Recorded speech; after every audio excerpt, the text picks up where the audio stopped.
Hello students, I am Himanshu, your tutor. Today we are going to discuss Social Science 7th class, second chapter of History, the Regional Kingdoms from book together with publication Evolution, We and the World, Social Science. Let's start our chapter. Before starting our chapter, first we say some key aspects about this chapter.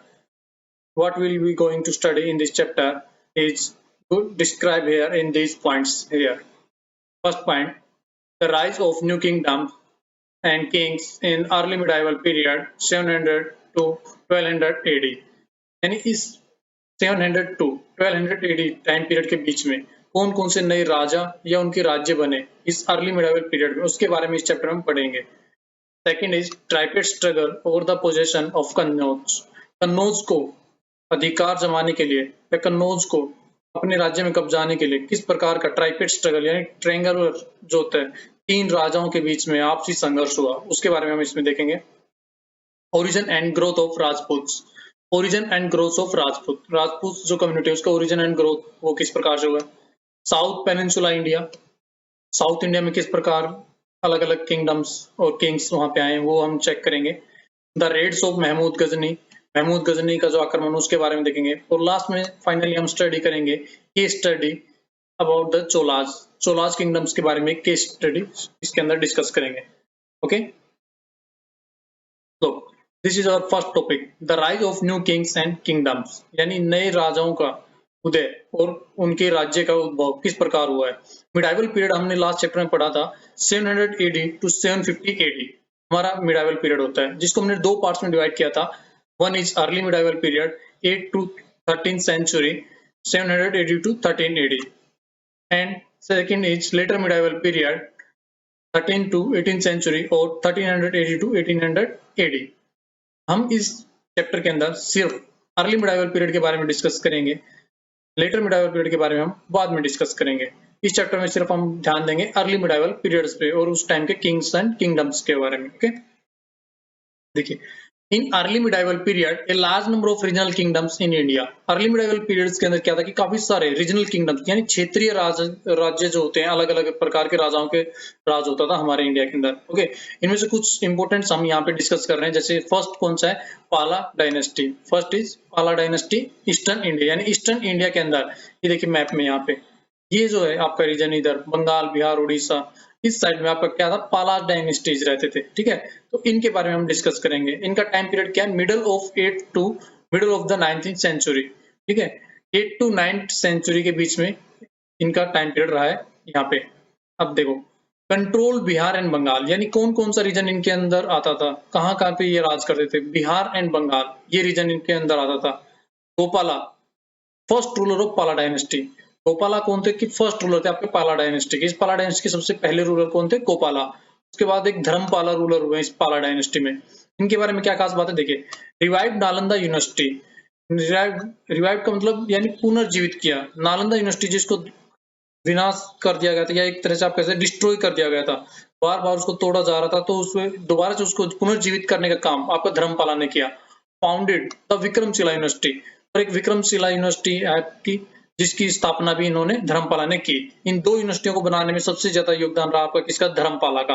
Okay, इसके अलावा next क्या है, देखिए प्रत्याराज dynasties. प्रत्याराज dynasties में क्या है कि western India, ये देखिए यहाँ पे वेस्टर्न इंडिया के अंदर ये आपका जो रीजन रहेगा प्रत्याराज डायनेस्टीज का रीजन है। ओके, इस रीजन के अंदर आपकी प्रत्याराज डायनेस्टीज का किंगडम्स रहा है। यहाँ पे उन्होंने काफी साल तक राज किया है till the middle of 10th century, लगभग मिडल ऑफ 10th सेंचुरी तक। आल्सो कॉल्ड गुजर प्रत्याराज, इनको किस नाम से भी जाना जाता था, गुजर प्रत्याराज के नाम से भी जाना जाता था। Origin trace back to Gujarat and south western Rajasthan. इनका जो ओरिजिन है वो कहाँ से ट्रेस बैक हुआ है, यानी इनका उद्भव हमें कहाँ मिलता है, गुजरात और साउथ वेस्टर्न राजस्थान इस एरिया में लगभग इनका उद्भव हुआ है। यहाँ पे इनका जो है ट्रेसिस मिले हैं आपके प्रत्याराज डायनेस्टीज के। ओके, फाउंडर कौन था प्रत्याराज डायनेस्टीज का, आपका किंग भोजा। ये आपके फाउंडर थे, प्रत्याराज डायनेस्टीज के फाउंडर रहे हैं। इसके अलावा देखिए एक हमारे पास है चाहमांस और चौहान्स रूलर। चाहमान और चौहान्स रूलर देखिए ये जो है आपके कहाँ पे रूल किया इन्होंने, rule the region of Delhi and Ajmer. इन्होंने दिल्ली और अजमेर का जो एरिया था इस रीजन में रूल किया। ये देखिए चौहान और चाहमान जिनको कहा जाता है, उनका एरिया आपका मैप में देखेंगे तो ये है। ठीक है, ये जो आपका एरिया ये आपका किनका है, चौहान्स और चाहमान्स का। Fought with Chalukya of Gujarat, कहते हैं कि इनके टाइम पे इनकी गुजरात के अंदर जो चालुक्य रूल कर रहे थे उनके साथ काफी लड़ाइयां भी हुई हैं। Prithviraj Chauhan the famous ruler of this time, Prithviraj Chauhan सबसे फेमस रूलर हुए इस डायनेस्टीज के। इन्होंने क्या किया, defeated the Afghan ruler Muhammad Ghori in 1191 and defeated by गोरी इन 1192। मोहम्मद गोरी जो अफगान रूलर थे उनको इन्होंने 1191 में हरा दिया था और 1192 में अगले ही साल ये खुद उससे युद्ध में हार गए थे। ओके, नेक्स्ट देखिए। नेक्स्ट हमारे पास है राष्ट्रकूटा डायनेस्टीज, महाराष्ट्र। एक डायनेस्टीज महाराष्ट्र के आसपास के एरिया में हुई जिसका नाम है क्या, राष्ट्रकूटाज। यानी ये जो एरिया आपका देखिए, ये जो सर्कल किया गया मैप के अंदर, ये जो एरिया आपका ये राष्ट्रकूटाज डायनेस्टीज का रहा है।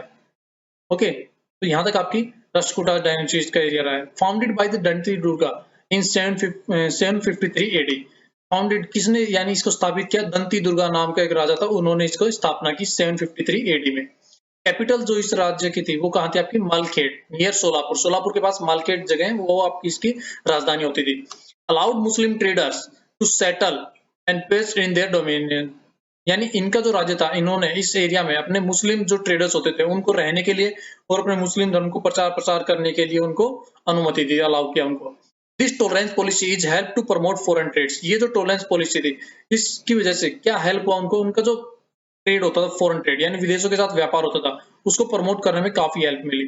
ओके, इसके अलावा देखिए स्पोर्ट वेस्टर्निज्म, किस किस चीज को सपोर्ट करते थे, तो वेस्टर्निज्म रिलीजन, दूसरा सेविज्म एंड जैनिज्म, इनको भी ये सपोर्ट करते थे और साथ में मुस्लिम इन रिलीजन्स को सपोर्ट करते थे। फेमस रॉक कट टेम्पल, आपने सुना होगा, चट्टान को काट के बनाया गया एक मंदिर है एलोरा के अंदर, ठीक है, महाराष्ट्र में आपके पढ़ते हैं। यानी ये जो फेमस रॉक कटिंग टेम्पल है शिव का, Ellora, built by the Rashtrakutas, ये राष्ट्रकूटाज के द्वारा ही बनवाया गया है। ओके, ये देखिए यहाँ पे ये आपका क्या है कि चट्टानों को काट के इस मंदिर को बनाया गया है पूरा का पूरा। ओके, जो कि आपका एलोरा में है, शिवा टेम्पल। ओके, नेक्स्ट देखिए। अब यहाँ पे एक टर्म हमारे पास महाराजा धीराज, यानी ये जो टर्म है महाराजा धीराज, ये होती यूज किया जाता था किंग ऑफ किंग्स, यानी राजाओं का भी जो राजा होता था उसको महाराजा धीराज बोलते थे। यानी राजाओं के ऊपर भी एक राजा होता था जिसको क्या बोलते थे, महाराजा धीराज। इसके नीचे पे कौन काम करते थे, सामंत होते थे, सबऑर्डिनेट्स। यानी इसके नीचे काम करने वाले जो होते थे उनको क्या कहा जाता था, सामंत। अब देखिए ये जो महाराजा धीराज था इसके पास क्या क्या पावर थी, क्या काम करते थे। Kings collected tax from the peasants, artisans and traders. इसका काम था टैक्स कलेक्ट करना आपका, पीजेंट से, आर्टिसन से और जो ट्रेडर्स होते थे उनसे टैक्स कलेक्ट करते थे। इसके अलावा जो रिसोर्सेज होते थे उन रिसोर्सेज को मेंटेन किया जाता था अपनी आर्मी के लिए। And construction of forts and temples, यानी ये जो रिसोर्सेज आते थे टैक्स का कमाया हुआ पैसा या और जो रिसोर्सेज होते हैं उन सबको यूज करते थे कहाँ पे, आर्मी की मेंटेन करने के लिए। दूसरा construction of forts and temples, अपने किले या मंदिर बनवाने के लिए यूज किया जाता था। सामंताज जो होते थे वो क्या था, उनको एक give a portion of land, राजा उनको एक पोर्शन यानी जमीन का एक टुकड़ा दे देता, एक गांव या एक एरिया। ओके, और in return they give gifts to the king and military support in the times of war. और उसके बदले में वो राजा को गिफ्ट भेजते थे या फिर समय आने पर युद्ध के टाइम पे वो राजा को अपनी मिलिट्री भी वहां पे भेजते थे उसकी सहायता के लिए। ओके, तो मिलिट्री सपोर्ट भी उसको करते थे। इसके अलावा देखिए ये यहाँ पे आपको डायग्राम दिया गया है, ये क्या है, परसतीस, इसको बोला जाता है परसतीस, रिटन बाय द ब्राह्मणाज। ये जो परसतीज हैं, ये जो वुडन ब्लॉक्स के ऊपर आपकी जो लिखी गई है कारीगरी है, ठीक है, ये इन चीजों को परसतीस बोला जाता है। ये रिटर्न की गई किसके द्वारा लिखी गई, आपके ब्राह्मणाज के द्वारा लिखे गए साउथ इंडिया के अंदर। ओके, नेक्स्ट देखिए स्ट्रगल फॉर कन्नौज, ट्राइपेड स्ट्रगल। अब हम बात करेंगे ट्राइपेड स्ट्रगल यानी ट्रायंगुलर स्ट्रगल की, जो कन्नौज के लिए। कन्नौज क्या है देखिए, एक सिंबल ऑफ पावर माना जाता था कन्नौज को उस टाइम पे, symbol of power and sovereignty since the days of Harshvardhan. यानी हर्षवर्धन, थानेश्वर एक जगह है हमारे हरियाणा के अंदर, वहां पे जब राजा होते थे हर्षवर्धन, उनके टाइम से ही कन्नौज को एक सिंबल माना जाता पावर के लिए और एक सोवरेनिटी यानी अपनी संप्रभुता और शक्ति के लिए पहचाना जाता था। अब इस कन्नौज के ऊपर अगर किसी का कंट्रोल हो जाए, कोई इस कन्नौज को कब्जा ले, तो उसका मतलब ये होता था कि implied control of fertile upper Gangetic valley, यानी नॉर्थ इंडिया के अंदर जो गंगेटिक वैली है, उत्तर प्रदेश और उसके आसपास का एरिया जहाँ पे अच्छी खासी उपजाऊ जमीन आपकी फर्टाइल वैली है, गंगेटिक यानी गंगा का वो मैदान जिसमें आपकी कृषि वगैरह अच्छी खासी होती है। ओके, तो वो कब्जा जा सकता था, ठीक है। Rich resources in trade and agriculture, और इस एरिया में क्या था कि आपके रिच रिसोर्सेज होते थे ट्रेड करने के लिए और एग्रीकल्चर भी काफी अच्छी होती थी आपकी। नाउ इन यूपी, ये जो कन्नौज है अब कहाँ पड़ता है वर्तमान में हमारा, इन प्रेजेंट टाइम कन्नौज कहाँ है आपका, यूपी के अंदर। ये देखिए ये आपका क्या है मैप के अंदर, कन्नौज, जो आपको उत्तर प्रदेश में पड़ता है। ओके, अब देखिए इस ट्रायंगुलर ट्राइपेड स्ट्रगल में कौन कौन थे। सबसे पहले पालाज एक साइड में, दूसरी साइड में राष्ट्रकूटाज, तीसरी साइड में कौन थे आपके प्रतियाराज। इन तीनों के बीच में लगातार लड़ाइयां होती रहती थी, किस चीज को लेकर, कन्नौज को लेकर। ओके, नेक्स्ट देखिए, अब ये देखिए द कन्नौज ट्रायंगल। अब मैप में समझिए इस कन्नौज ट्रायंगल को। ये जो नीचे का आपका एरिया देख रहे हैं आप यहाँ पे, ये राष्ट्रकूटाज का एरिया है। ठीक है, इस एरिया से यहां से आकर भी ये इस कन्नौज पे कब्जा करना चाहते थे। इधर गुजर प्रतियाराज, ओके, ये भी इसके ऊपर अपना कब्जा जमाना चाहते थे। इधर से पालाज, ये भी कन्नौज के ऊपर। यानी ये जो ट्रायंगल बना इन तीनों किंगडम्स के बीच में, इसी को आपका कन्नौज ट्रायंगल या ट्राइपेड स्ट्रगल कहा जाता है। ओके, नेक्स्ट देखो, अब हम आते हैं ओरिजिन ऑफ राजपूत, यानी राजपूत जो कम्युनिटी है उसके ओरिजिन के बारे में। ओके, तो राजपूत देखिए, historians believe that Rajput descendants from Sukas, Kusans, Hons, Gujrats and the Gods। Mostly जो हिस्टोरियंस है वो काफी सारे बिलीव करते हैं कि जो राजपूत कम्युनिटी है इसके डिसेंडेंट्स रहे आपके Saka, Kushan, Huns, Gujarat and gods, इनको डिसेंडेंट्स माना जाता है। ओके, अब राजपूता जो आपके अलग अलग हुए हैं, अलग अलग एरिया में अलग अलग राजपूत कैटेगरी आपकी हुई है मोस्टली। देखो, kingdoms in different parts of India, इन्होंने भारत के अलग अलग हिस्सों में राज किया है। ओके, देखो जैसे कि परमार्स ऑफ मालवा, यानी मालवा के परमार्स होते थे। ये देखिए यहाँ पे मैप में ये मालवा रीजन पड़ता है जहां पे आपके परमार्स राजपूत होते थे। ओके, चौहान्स ऑफ अजमेर, यानी अजमेर के जो एरिया थे वहां पे कौन थे, चौहान राजपूत होते थे, पृथ्वीराज चौहान की डायनेस्टी वाले, ये चौहान राजपूत होते थे। ओके, गढ़वाल्स ऑफ कन्नौज, यानी कन्नौज का जो एरिया होता था यहाँ पे, यहाँ इस एरिया में कौन राज करते थे आपके गढ़वाल राजपूत। ओके, चालुक्याज ऑफ गुजरात, ये जो गुजरात होता था, गुजरात का एरिया यहाँ पे वेस्टर्न इंडिया जिसको बोला जाता है, यहाँ पे आपके चालुक्याज थे। ओके, इसके अलावा क्या है आपका तोमर, दिल्ली के आपके कौन से हैं, तोमर है। फिर नेक्स्ट देखिए, ऑर्गेनाइज इन डिफरेंट क्लैंस, यानी जो राजपूत होते हैं वो आपके अलग अलग क्लैंस कुलों के अंदर ऑर्गेनाइज थे। And brotherhood and equality among अलग क्लैन मेंबर्स, ये जो क्लैन मेंबर्स होते थे, अलग अलग कुलों के जो मेंबर्स होते थे उनके बीच ब्रदरहुड, भाईचारा और समानता रहती थी। Same time busy in fighting with members of other clans, और साथ में दूसरी एक ही समय पे ये दूसरे जो कुल वाले जो राजपूत होते थे उनके साथ लड़ाई में भी बिजी रहते थे। ओके, इसकी वजह से क्या होता था आपका wastage of a lot of resources and energy in fights. इन लड़ाइयों की वजह से काफी सारे रिसोर्सेज और उनकी जो एनर्जी इन फाइट्स में वेस्टेज हो जाती थी। Mostly supporters of Hinduism and some patronised Jainism, mostly जो राजपूत थे वो आपके हिंदुइज्म के समर्थक थे, तो सम ऑफ पैटर्नाइज्ड आपके जैनिज्म, और जबकि कुछ आपके जैनिज्म के समर्थक थे। दे कंसीडर्ड टू बी क्षत्रिय, यानी उनको कंसीडर किया जाता, किसके अंदर, क्षत्रिय के अंदर कंसीडर किया जाता था। डिवाइडेड इनटू टू वंशाज, ये जो राजपूत होती है दो वंशों के अंदर डिवाइडेड किए जाते हैं आपके। Okay, first is Chandravanshi, belongs to the moon's family, and second is Suryavanshi, belongs to the sun's family. Okay, इन दो को वंशज के अंदर इनको डिवाइड किया जाता है। देखिए नीचे एक नोट दिया गया है, the Tomars established the city of Delhi का, टुडेज दिल्ली, यानी जो तोमर्स जो राजपूत होते थे उन्होंने दिल्ली का नाम से एक शहर बसाया था जिसको आज हम क्या कहते हैं, दिल्ली कहते हैं। नेक्स्ट देखिए, पल्लवाज ऑफ कांची, यानी कांची के जो पल्लवाज है, ठीक है, पल्लव जो थे आपके वो कांचीपुरम के आसपास रहते थे। ओके, अब देखिए, rule parts of modern Andhra Pradesh, Karnataka, यानी जो हमारा आज का आंध्र प्रदेश, कर्नाटक और तमिलनाडु है, इस एरिया में आपके ये क्या आपके रूल करते थे। कैपिटल क्या थी इनकी, कांची, यानी कांचीपुरम, ये इनकी कैपिटल होती थी। तो ये मैप में देखिए कि ये जो आपका एरिया ये आपका किसका है, पल्लवाज डायनेस्टीज। ठीक है, ये पल्लव डायनेस्टीज का आपका एरिया है। इसके अलावा देखिए, trade relationship with south east Asia and China, ये जो पल्लव डायनेस्टीज थे इनके जो ट्रेड रिलेशनशिप थे वो south east Asia and China इनके साथ होते थे। Wars with Chalukyas and other neighbouring powers, और साथ में क्या कि इनके आसपास की जो चालुक्याज जो थे या और दूसरी जो पावर्स थी, पड़ोसी ताकतें जो थी, उनके साथ इनकी हमेशा लड़ाइयां भी होती रहती थी। और इन लड़ाइयों के चक्कर में धीरे धीरे चलते चलते क्या हुआ कि decline by the end of 19th century, और 19th सेंचुरी के अंत तक आते आते धीरे धीरे पल्लवाज क्या है, उनके जो वंशज जो थे पल्लवाज के वो धीरे धीरे समाप्त हो गए, उनका किंगडम खत्म हो गया। ओके, नेक्स्ट देखिए, administration in the kingdoms, Pallavas का जो एडमिनिस्ट्रेशन होता था किस प्रकार चला जाता था, सबसे ऊपर उनका जो हेड होता था वो होता था किंग। ओके, उस किंग के नीचे काम करते थे आपके सामंताज। ओके, तो किंग्स क्या था, उसके पास क्या क्या था, देखो किंग्स जो था वो हेड ऑफ द गवर्नमेंट होता था आपका। सॉरी, यानी ये जो किंग था आपका, ये हेड ऑफ गवर्नमेंट होता था एंड एडमिनिस्ट्रेशन, प्रशासन और सरकार का हेड होता था, प्रमुख होता था। Commander in chief of the armoured forces, सेनाओं का जो है कमांडर चीफ भी होता था किंग, साथ में एब्सोल्यूट पावर होती थी, but in practice help by the other officials. इसके पास कुछ एब्सोल्यूट पावर्स होती थी, लेकिन उनका यूज ये कुछ अदर ऑफिशियल्स यानी और जो अधिकारीगण होते थे उनकी मदद से करता था। और ऑफिशियल्स में कौन होते थे आपके? सामंताज, रिवेन्यू मिनिस्टर्स, ओके, सेनापति, ट्रेजरर, चीफ जस्टिस एंड पुरोहिताज, ये आपके कौन होते थे? ऑफिशियल्स होते थे, जिनकी हेल्प से ये अपनी पावर्स को यूज करता था। Recruited from the influential families and office were often hereditary।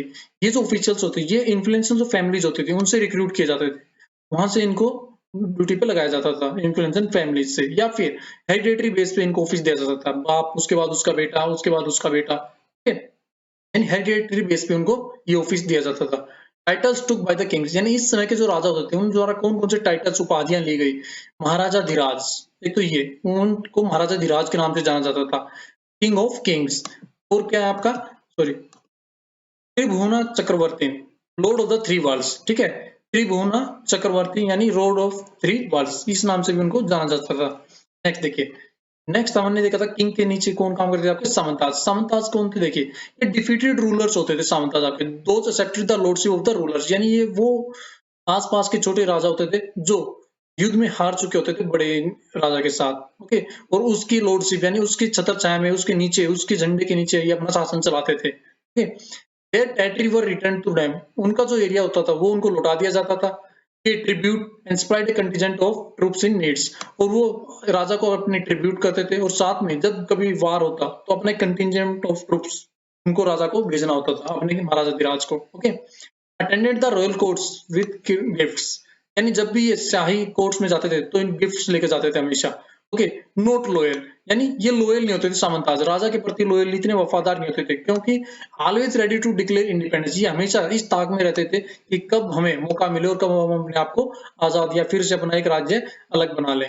Big landlords और वॉरियर चीफ्स आल्सो कॉल्ड सामंताज, यानी उस समय पे जो बड़े जमींदार होते थे और जो वॉरियर चीफ्स होते थे, ओके, ये वॉरियर चीफ्स और लैंडलॉर्ड्स, इनको भी सामंताज कहा जाता था, ओके। नेक्स्ट देखिए, राष्ट्रकूटाज एडमिनिस्ट्रेशन, इसी टाइम पे हम राष्ट्रकूटाज जो साउथ में उनका भी एडमिनिस्ट्रेशन देखते हैं। देखो, राष्ट्रकूटाज चीफ दंती दुर्गा, ओके, यानी दंती दुर्गा जो होते थे उनके पहले राजा थे जिन्होंने राष्ट्रकूटाज को स्टेब्लिश किया था। Over through the Chalukya overlordship and became independent, इन्होंने, इनके ऊपर पहले चालुक्याज का शासन होता था, धीरे धीरे इन्होंने क्या किया कि चालुक्याज की जो ओवरलॉर्डशिप होती थी उसको इन्होंने हटा दिया और अपने आप को इंडिपेंडेंट डिक्लेयर कर दिया। इनके जो प्रशासन चलता था, एडमिनिस्ट्रेशन, उसमें सबसे ऊपर होता था किंग। किंग के पास क्या पावर होती है? देखिए क्या काम होते थे आपके पावर। सबसे पहले देखेंगे मेंटेन लाइन ऑर्डर, यानी ऐसी पावर्स होती थी जो लाइन ऑर्डर को मेंटेन करते थे। Look after the welfare of the people, यानी जो लोग, वहां की जो जनता थी उनके कल्याण के लिए काम करना इनका काम था।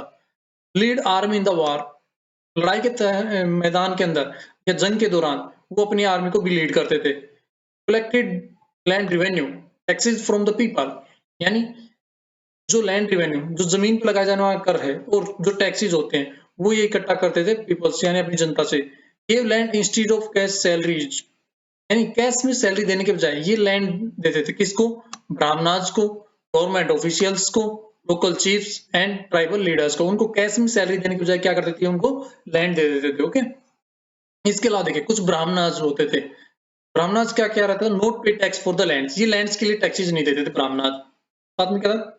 लैंड्स कल्टिवेटेड बाय लेबरर्स, यानी लैंड से जो इन ब्राह्मणाज की होती थी इसको कल्टिवेट, यानी उसके ऊपर खेती कौन करता था? लेबरर्स जो होते थे, ठीक है, मजदूर उसके ऊपर खेती करते थे। Wrote account about the kings and religious ceremonies, ये जो है आपके लेखन का काम करते थे राजा के बारे में, और जो रिलीजियस जो सेरेमनीज होती थी उनके बारे में लिखाई का काम करते थे, यानी एक तरह से अकाउंट्स लिखते थे, ओके। अब देखिए एक पीजेंट्स, हर्डर्स एंड आर्टिसंस, इनका क्या काम रोल था? देखिए, give a part produce to the king, ये अपनी उपज का एक हिस्सा या अपनी जो भी चीज ये प्रोड्यूस करते थे उसका एक हिस्सा राजा को दे देते थे। क्लेम्ड एज रेंट, जो राजा एक किराए के तौर पे इनसे वसूलता था, ओके। इसके अलावा देखिए कुछ ट्रेडर्स होते थे इनके राष्ट्रकूटाज के टाइम पे, वो क्या करते, वो भी टैक्स पेड करते थे फॉर ट्रेडिंग, यानी व्यापार के लिए उनको भी टैक्स पे करना पड़ता था। विलेजेस देखिए गांव में किस प्रकार से एडमिनिस्ट्रेशन होता था। विलेज जो है इंपोर्टेंट यूनिट होते थे एडमिनिस्ट्रेशन की, यानी बहुत इंपोर्टेंट यूनिट थे आपके एडमिनिस्ट्रेशन की। Look after bye village headman, यानी इन गांव की देखरेख कौन करता था? आपका विलेज हेडमैन, गांव का एक हेडमैन होता था जो इन गांव की देखभाल करता था।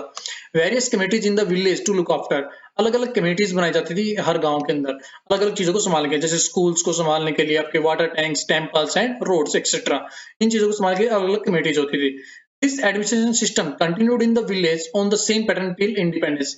ये जो एडमिनिस्ट्रेशन सिस्टम था आपका, ये कंटिन्यू रहा है इन गाँव के अंदर, लगभग गाँव के अंदर ये कंटिन्यू कब तक चला आपका, टिल इंडिपेंडेंस, इंडिपेंडेंस आने तक लगभग यही आपका सिस्टम चला है। ओके, अब हम बात करते हैं गजनवीड्स की। गजनवीड्स कौन थे? देखिए, टर्किश कॉन्करर, यानी आपका एशिया के अंदर एक टर्की कंट्री पड़ता है, वहां के जो शासक होते थे, कॉन्करर्स जो थे, वहां के जो एम्परर्स थे, उन्होंने कैप्चर किया गजनी। गजनी एक एरिया है आपका, ये देखिए मैप में यहाँ पे, अफगानिस्तान के अंदर यहाँ, ठीक है, ये गजनी आपका पड़ता है अफगानिस्तान में। यानी इन्होंने कैप्चर कर लिया किसको?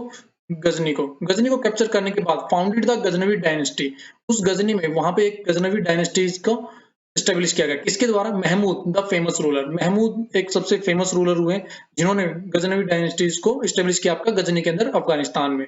ओके, और इनको महमूद गजनवी के नाम से भी जाना जाता है। ये यहाँ पे देखिए। ओके, अब देखिए, sorry, raided India 17 times between 1080 to 1027 AD, यानी 1000 AD से 1027 AD के बीच में लगभग 17 बार इन्होंने भारत पर आक्रमण किया है।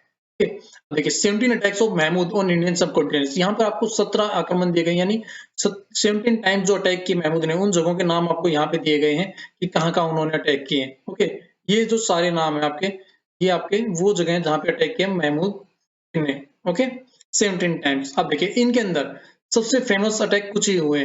Plundered wealthy temples in many cities, ये उन जगहों पर अटैक करता था, उन शहरों के अंदर जहां पे हमारे मंदिर होते थे, मंदिर वाले जो एरिया, जैसे मथुरा हुआ, आगरा हुआ, सॉरी इलाहाबाद हुआ, ठीक है, कन्नौज, सोमनाथ टेम्पल आपके गुजरात, यानी मंदिर वाले जो आपके एरियाज थे, मोस्टली उन जगहों पे इन्होंने काफी जगह आक्रमण किया है मंदिरों को लूटने के लिए। क्यों? क्योंकि पुराने समय में मोस्टली जो पैसा रहता था, इसका मानना था कि पैसा मंदिरों में ही मिलेगा, लोग मंदिरों में चढ़ावा चढ़ाते, जैसे हाथ भी चढ़ाते हैं, तो यानी मंदिरों में काफी सारी धन संपदा उस टाइम में रहती थी। ओके, तो 2 इनफेमस अटैक्स इसके कौन कौन से रहे हैं? देखिए, एक कन्नौज है 1018 एडी, दूसरा आपका है Somnath temple of Gujarat 1025 AD, यानी गुजरात के सोमनाथ टेम्पल पे। ये जो आपका देखिए, ये सोमनाथ टेम्पल की फोटो है जो आपके डिस्ट्रॉय करने के बाद है, ठीक है, जिसको डिस्ट्रॉय कर दिया गजनवी के द्वारा। ये सारी जो जानकारी होती है महमूद गजनवी के बारे में, ये हमें मिलती है किताब उल हिंद, इस नाम से एक पुस्तक है जिसके अंदर हमें ये सारी जानकारी मिलती है। और ये किसने लिखी है? अल बुरूनी। ओके, राइटर कौन है इसका? अल बुरूनी। और किताब का नाम क्या आपका? किताब उल हिंद। ये जो सोर्स है जहां से हमें सारी की सारी इसके बारे में जानकारियां मिलती हैं। नेक्स्ट देखिए, अब हम डिस्कस करेंगे केस स्टडी, यानी केस स्टडी बात करेंगे हम किसकी? चोलाज की। चोलाज के बारे में एक केस स्टडी देखेंगे। देखिए, चोलाज जो डायनेस्टीज है फाउंडेड बाय विजयालय, यानी विजयालय नाम के जो पर्सन थे उनके द्वारा चोला डायनेस्टी को फाउंडेड किया गया, यानी उनके द्वारा स्थापित किया गया। ग्रेट रूलर, यानी उसके प्रसिद्ध शासक कौन हुए? राजा राज और उसका बेटा राजेंद्र फर्स्ट, ये प्रसिद्ध रूलर्स रहे हैं आपके यहाँ के इस टाइम के। ओके, इसके अलावा देखिए, डेवलप्ड ए पावरफुल नेवी, यानी चोलाज जो थे उन्होंने एक पावरफुल नेवी डेवलप की थी अपनी, यानी इनके पास नेवी थी। Okay, defeated the Cheras of Trivandrum, इन्होंने क्या किया कि जो चेराज थे त्रिवेंद्रम के, उनको हराया। साथ में किंग ऑफ पांड्या डायनेस्टीज के जो किंग थे उनको, मदुरई, श्रीलंका, मालदीव आइलैंड्स, ये कुछ फेमस जगह जिनको इन्होंने अपने अंडर कब्जा लिया था। अब मैप में देखिए, ये जो आपको दिखाया गया है यहाँ पे, ये जो एरिया है ये आपका चोला डायनेस्टीज का रूलिंग एरिया था। ओके, और लगभग श्रीलंका को इन्होंने कब्जा लिया था, क्योंकि इनके पास काफी पावरफुल नेवी थी, तो इन्होंने श्रीलंका को भी कब्जा, और लगभग 50 साल तक श्रीलंका इनके अंडर रहा है।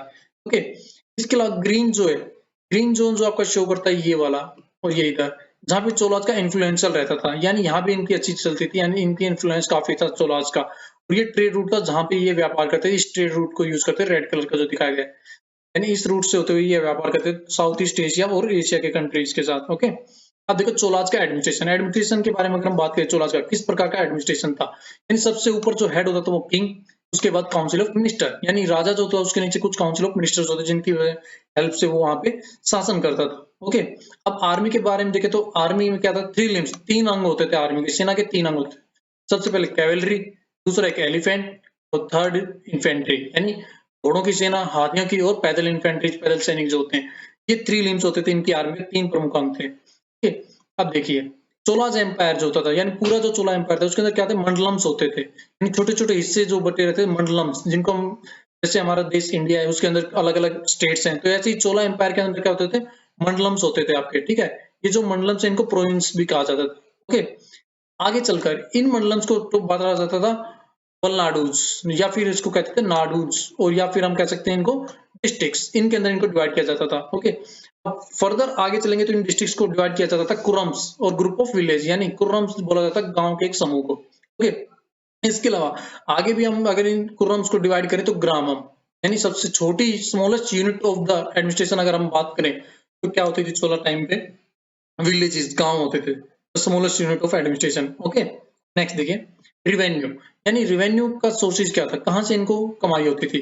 ठीक है, main source of income Cholas का क्या था, लैंड रिवेन्यू होता था, यानी भूमि से कर प्राप्त करते थे। और ये जो होता था कैश के रूप में हो सकता था, या फिर बाई विलेज असेंबली, या फिर गांव से कुछ और जरूरत की चीजें ले यूज करके या उनसे कर लेकर के। ओके, जरूरत की चीजें किस प्रकार, जैसे देखिए फिक्स स्टेट से 1/3 ऑफ द प्रोड्यूस, यानी कि गांव के अंदर जो किसान खेती करते थे, जो प्रोड्यूस करने वाले थे, उनसे 1/3 यानी 1/3 हिस्सा ले लिया जाता था उनके उपज का, जो टोटल वो पैदावार था उसका 1/3 हिस्सा फिक्स था, जो हर साल टाइम टू टाइम जो जब भी उनका टाइम पीरियड होता उसके दौरान उनसे ले लिया जाता था। ओके, इसके अलावा देखिए टू टाइप्स ऑफ लैंडलॉर्ड्स, दो तरह के लैंडलॉर्ड्स चोलास टाइम पे हुए, एक ब्राह्मणाज ब्राह्मण्स और दूसरा वेलाल्स। वेलाल्स कौन होती है, रिचेस्ट फार्मर होते हैं, यानी काफी अमीर जो किसान होते हैं उनको वेलाल्स बोला जाता था। नीचे देखिए यहाँ पे आपके कॉइन्स दिए गए हैं चोलास के, इस प्रकार के कॉइन्स उनके टाइम पे चलते थे। इसके अलावा इस लैंड रेवेन्यू के अलावा कुछ अदर सोर्सेज इनकम्स भी थे, यानी कुछ ऐसे सोर्स थे इनकम के जो इस लैंड रेवेन्यू के एक्स्ट्रा में थे, जैसे toll tax, tax on mines, tax on forest and tax on different professions, अलग अलग प्रोफेशंस के ऊपर भी टैक्स लगा देना,